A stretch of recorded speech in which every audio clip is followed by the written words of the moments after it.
ہمیں اپنی اسٹیبلشمنٹ سے یہی اختلاف ہے. وہ ہمارے دشمن نہیں ہیں،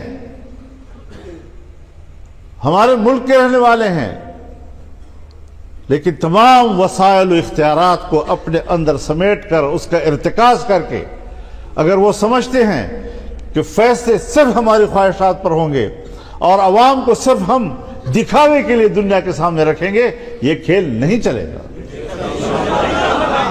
یہ کھیل نہیں چل سکتا. سب سے پہلے میں نہیں مانتا اس چیز کو.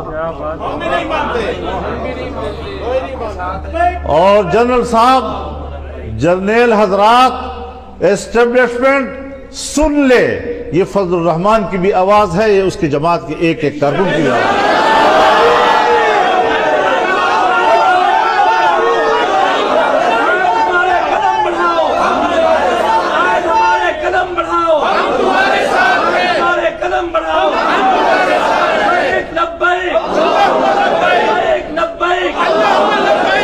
ہم ایک ادارے کی بالادستی کو تسلیم نہیں کرتے، ہم آئین کی بالادستی کو تسلیم کرتے ہیں، اور آئین عوام کی نمائندگی کرتا ہے، اس میں تمہارا بھی ایک مقام متعین کرتا ہے. اپنے حدود میں رہو، اپنے دائرہ کار کے ساتھ وابستہ رہو. ہر طرف ہاتھ پھیلا رہے ہو، چھوٹے چھوٹے دیہاتوں میں اگر اس دیہات کا کوئی ایک بڑا ہے اور اس کو بلا کر اس پر دباؤ ڈال کر اس کو کہا جاتا ہے آپ کے لیے حکم یہ ہے کہ آپ نے فلاں کو ووٹ دینا ہے، اور یہ بات میں ہوائی نہیں کر رہا، یہ ہم پہ گزری ہے. ہم ایک گاؤں میں گئے، ہم نے وہاں کے وڈیرے کو دیکھا، اپنے برادری کے ساتھ بیٹھا ہوا ہے.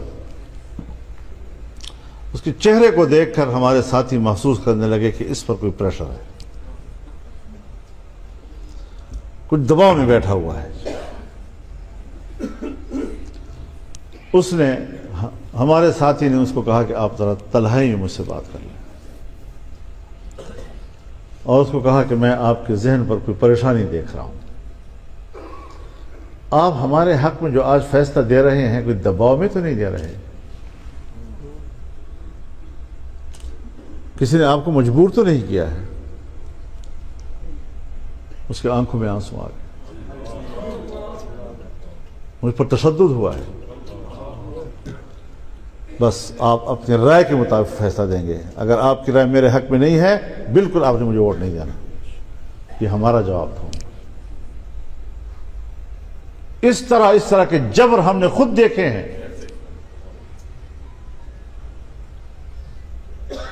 جو میری جماعت کو کہا جاتا ہے کہ اس امیدوار کو بٹھاؤ میرے مقابلے میں، تو کیوں بٹھائیں؟ آپ کو امیدوار کون ہے؟ جب ہم نے انکار کیا،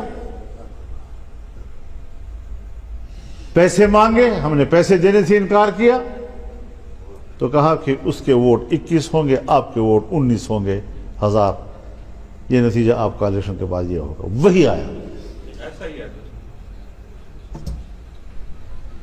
اب اس قسم کے واقعات ملک میں ایک نہیں ہے. بابا خدا کے لیے چیلنج نہ کرو کہ ہم کوئی الزام لگا رہے ہیں بغیر ثبوت کے لگا رہے ہیں، پہلے ثبوت پیش کرو. بھائی اگر کہیں آپ لوگوں نے چیلنج کیا اور جرگہ لگا تو ثبوتوں کے اتنے بھرمار ہوں گے کہ پھر آپ کے لیے پناہ کی جگہ نہیں ملے گی. پھر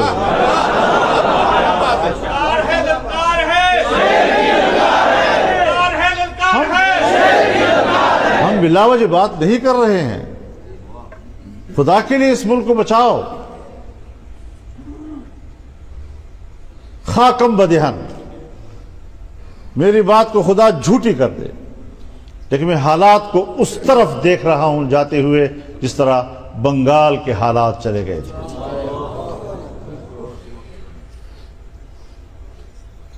تو اگر کوئی ایسا منصوبہ ہے تو بتا دیجئے، ہمیں کیوں ذبح کرتے ہو؟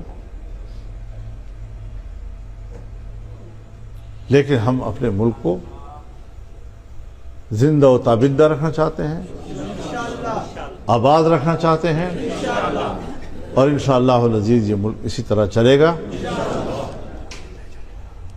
الیکشن کیا ہے؟ پارلیمنٹ سپریم ہے، ایک بڑا نام ہے نا، سپریم ہے۔ یہ تو ایسا لفظ نہیں ہے جس سے ہم واقف نہیں ہیں۔ ہمارے خاندانوں میں، گھروں میں، قبیلوں میں بھی تو ایک بڑا ہوتا ہے نا، لیکن وہاں پر بھی دیکھا جاتا ہے کہ بعض بڑا کنٹرول رکھتا ہے، اور بعض بڑا ایسا ہوتا ہے جسے صرف نمائش کے لیے جرگے میں بٹھایا جاتا ہے، اختیارات کسی اور کے ہاتھ میں ہوتے ہیں۔ آج کی ہماری پارلیمنٹ اس طرح کی سپریم ہے۔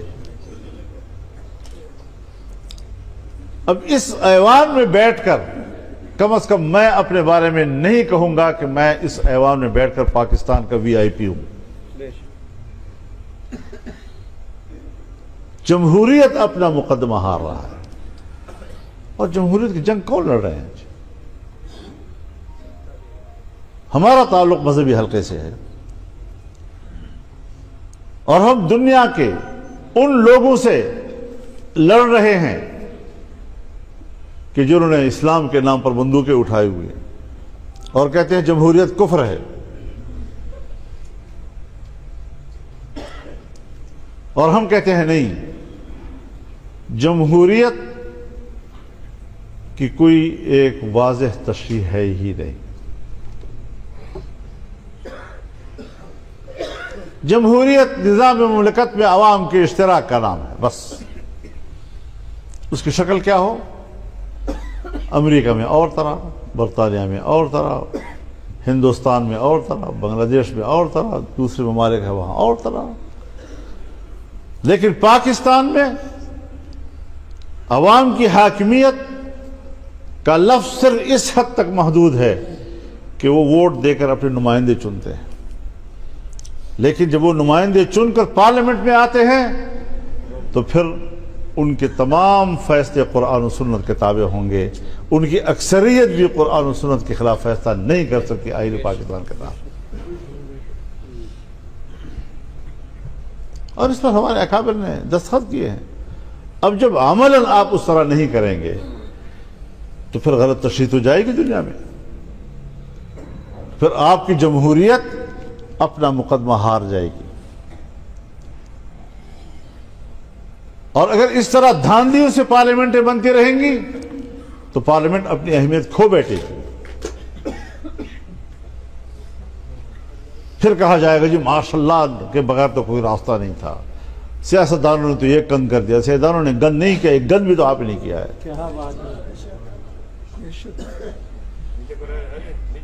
جس کو جتوایا ہے وہ بھی مطمئن نہیں ہے، جو ہارا ہے وہ بھی ہار نہیں مانتا۔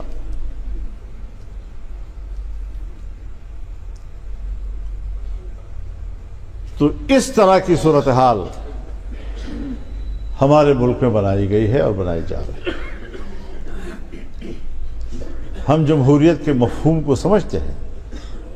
آئین پاکستان کے روح سے ہم نے جمہوریت کے جس مفہوم کا تعین کیا ہے وہ اکابر علماء کرام نے کیا ہے، ان کی کاوشوں سے ہوا ہے۔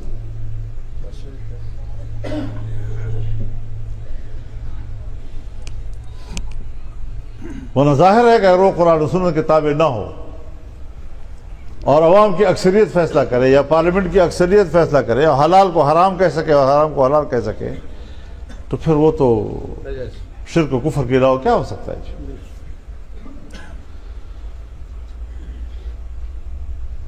تو پاکستان ایک اسلامی ملک، ایک جمہوری ملک، ایک پارلیمانی ملک، ایک وفاقی ملک، یہ ہمارے آئین کے اساس ہے۔ نظریاتی حوالے سے بھی اور تنظیمی حوالے سے بھی، دونوں اعتبار سے ان کے طریقہ کار کا تعین ہو چکا ہے۔ پھر ہمیں اس کے مطابق کیوں نہیں چلنے دیا جا رہا؟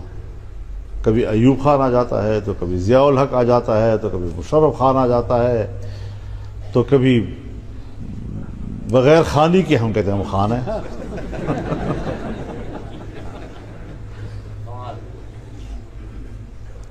اس طرح نہ کریں.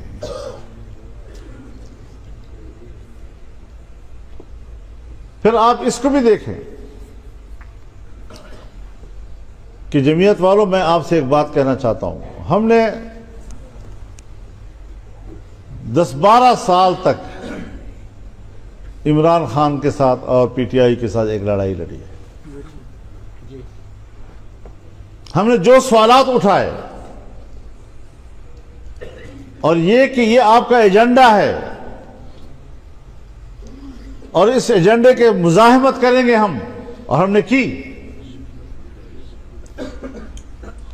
اگر اس کا ایجنڈا مکمل نہیں ہوا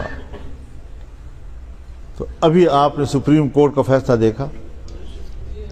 یہ ریاست کے اندر باہر کے ایجنڈے اس طرح چلائے جاتے ہیں کہ پھر ادارے استعمال ہوتے ہیں.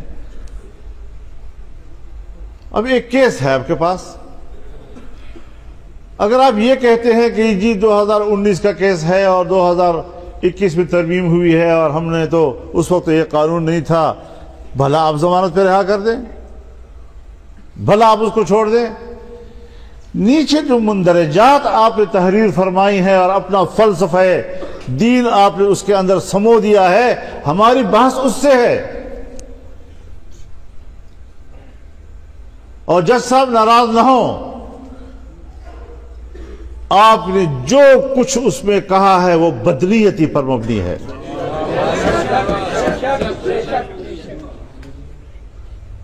آپ کون ہوتے ہیں کہ قرآن کی آیتوں کی غلط تشریح کرتے ہیں، اس کی غلط تدبیر کرتے ہیں؟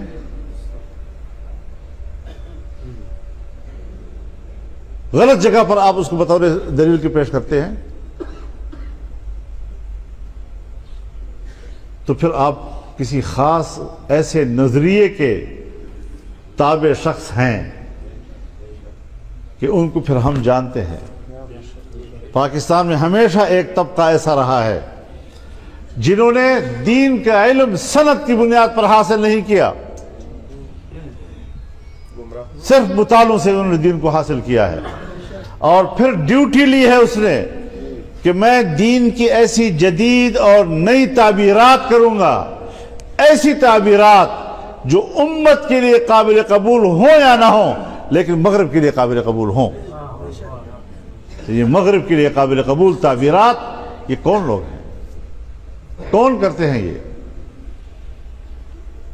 سپریم کورٹ کے چیف جسٹس کے فیصلے وہ انہی تعبیرات کی پیروی ہے.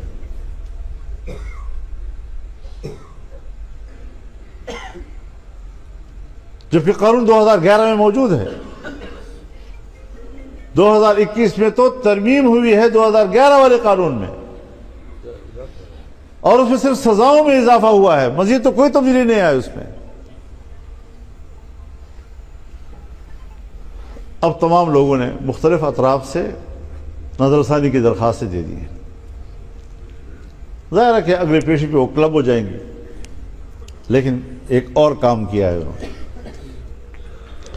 انہوں نے کام یہ کیا ہے کہ مختلف مکاتب فکر کے علماء کرام کو خطوط لکھے ہیں اور ان کو دعوت دی ہے کہ آپ اپنی آراء سے ہماری رہنمائی کریں. وہ پہلے لکھتے اگر آپ واقعی نیت ہیں تو یہ پہلے لکھتے.